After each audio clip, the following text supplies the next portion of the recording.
안녕하세요. 권 작가입니다. 유난히 더운 올해 여름 잘 보내고 계신가요? 근황을 말씀드리면 저는 얼마 전 퇴사를 하고 남편과 여름 휴가를 다녀왔습니다. 네, 참 제가 생각해도 머쓱한 상황이긴 한데 그렇게 되었습니다. 먼저 이 영상의 의도는 제가 퇴사한 사연을 말한다기보다는 퇴사와 이직에 관한 제 경험과 생각을 공유하고 싶어서인 것을 밝힙니다. 저는 VFX 업계에서 14년 일했고 경험한 회사는 5군데입니다. 그중 실질적인 이직은 2번으로 총 3군데의 조직을 경험한 셈입니다. 그 중에서 6명 규모의 사무실도 있었고 100명이 넘는 회사도 있었지만 모두 CG 회사이고 정규직이었습니다. 돌이켜보니 프리랜서도 열심히 했지만 14년 경력의 반 이상을 회사 생활이 채우고 있었네요. 이러한 배경이 있는 사람의 이야기가 궁금하시면 영상 끝까지 시청해주세요. 저의 첫 직장은 인맥을 통한 입사이기도 했고 팀 자체도 독립적으로 움직이던 조직이었습니다. 팀에 속한 채로 회사를 옮겼기에 앞에서도 밝혔듯 이직이라고 보기 힘듭니다. 한마디로 실장님 따라서 제 거취와 운명이 정해졌던 뒤움박팔자였지요. 하지만 달리 보면 저는 강력한 리더를 따르기만 하면 리더가 모든 것을 책임지는 작지만 응축된 조직에 있었던 것입니다. 실제로 잘 맞았기에 6년이나 그 팀에 있었겠죠? 6년은 결코 짧지 않은 세월입니다. 그것도 가장 일을 많이 하고 가성비가 좋은 일꾼 시기인 20대 후반, 30대 초반을 그 팀에 있었으니 저의 커리어에 큰 영향을 미친 경험이었죠. 많아야 7명 정도의 아트팀에서 저는 열정을 불태웠고 작은 회사의 특성상 다양한 역할을 수행해야 했습니다. 대리였던 저에게 심지어 경영지원실 역할까지 요구했고 조직의 특성상 도저히 피할 수 없었기에 그 일도 나름 즐겁게 소화했습니다. 한마디로 체계적인 사내 복지에 대한 기대는 하기가 힘들었고 모든 일이 효율에 입각하여 돌아갔습니다. 이건 작은 조직이라서가 아니라 리더의 특성일 수 있으니 일반론은 아닙니다. 즉 작은 조직은 일반적 통념보다는 리더의 성향에 따라 색깔이 천차만별입니다. 예를 들어 2번째 회사였던 애니메이션 스튜디오는 수평적인 사내 문화가 인상적이었습니다. 호칭이 사장님부터 막내 직원까지 본인이 정한 닉네임을 불렀고 모두 깍듯이 존댓말을 썼지만 거침없이 놀리며 편하게 소통했습니다. 프로그램도 정품을 쓰고 복지도 챙기려고 노력하는 태도와 항상 유쾌한 분위기가 좋았습니다. 그래서 그 색깔이 본인과 잘 맞는다면 꽤 만족하면서 다닐 수 있습니다. 그리고 작은 회사는 일의 단위가 작은 경우가 많기에 다양한 프로젝트를 수행하면서 폭발적으로 실력이 늘 수 있습니다. 쉽게 말씀드리면 회사가 작으면 상대적으로 출장을 많이 다니고 야근도 많이 합니다.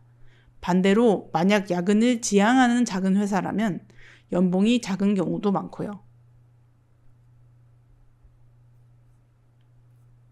100명 규모가 넘으면 CG 업계에서는 대기업으로 봅니다. 이 점 고려해 주시고 이제 큰 회사에 대한 이야기를 해볼까요? 제가 경험한 100명이 넘는 회사는 3군데이지만 그중 2개는 팀이 독립적으로 움직여서 지금 생각해보면 경험했다고 보긴 힘듭니다. 최근에 입사했던 회사가 유일한 직접 경험이겠네요. 아무튼 큰 회사에 입사해서 겪은 직간접적 경험을 토대로 말씀드리면 장점은 확실합니다. 연봉 체계가 확실하고 사내 복지와 스케줄 관리가 잘 됩니다. 솔직히 작은 조직에 비해 월등히 합리적이고 탄탄하다는 것은 부인하기 힘듭니다. 많은 인원을 관리해야 하기 때문에 파이프라인에 공을 들이고 그 부분이 잘 되어 있습니다. 또 하나의 장점은 누군가에게 자랑할 수 있습니다. 소위 가오가사입니다. 특히나 시집 바닥에서는 좋은 프로젝트를 맡은 회사는 선망의 대상이거든요. 그래서 크고 영업도 잘해서 좋은 프로젝트를 수주한 회사면 어깨뽕이 좀 들어갑니다. 이런 좋은 조건인데 단점이 무엇이 있을까요? 단점은 그래서 개인차가 있습니다. 위의 장점이 확실하기 때문에 대부분의 직원들은 중소기업에 비해 만족도가 높거든요. 하지만 모두에게 완벽한 환경이란 없잖아요. 그래서 저 같은 작가 기질을 가진 열정 넘치는 직원의 입장에서 단점을 말해보겠습니다. 일단 회사가 체계가 잡혀 있어서 주어진 역할만 요구하고 수행합니다. 이 점은 공격적인 성장을 추구하는 직원에게는 답답함을 유발할 수 있습니다. 하지만 섣불리 나섰다가는 팀 간의 갈등을 유발할 수도 있기에 함부로 도전하기 힘든 부분이 있습니다. 그리고 조직이 크면 사규가 복잡하기에 다양한 서류 결제가 요구됩니다. 주어진 업무가 아닌 특이사항은 거의 일거수일투족을 보고하고 승인받아야 합니다. 그래서 그게 귀찮아서 일을 벌이지 않게 되기도 합니다. 그러한 결과 조직의 분위기가 보수적으로 고착되는 경우가 많은 것 같습니다. 다시 말씀드리지만 이 이야기는 일반론이 아니라 제 경험에 입각한 개인적인 의견입니다.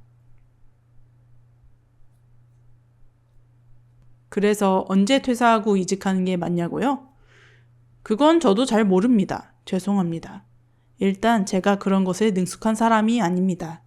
단 한 번도 환승 이직을 한 적이 없는 바보라서요.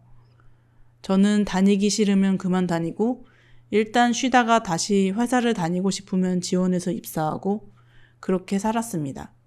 이건 무엇을 뜻하냐면 저는 어디를 다니든 에너지를 100% 쓰는 인간이라는 이야기입니다. 그래서 영리하게 이직을 해보지 못했네요.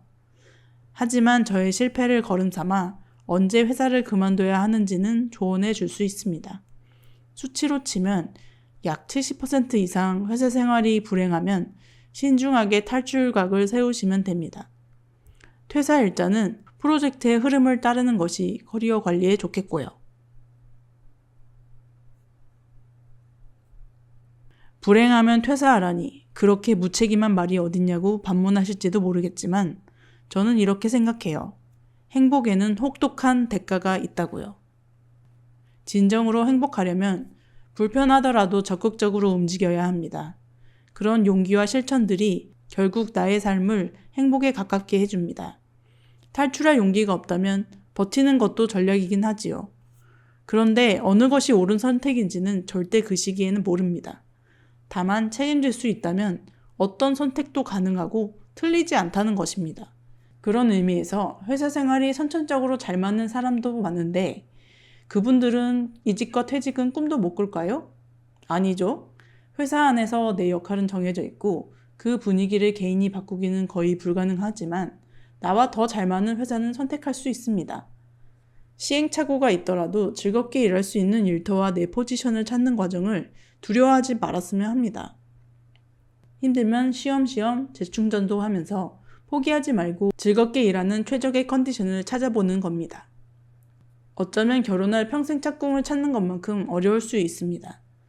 다시 말씀드리지만 인생이 공짜는 없으니 너무 좌절하지 말고 조금씩 앞으로 나아갑시다. 여러분, 오늘도 시청해주셔서 감사합니다. 그럼 우리 다음 영상에서 봐요.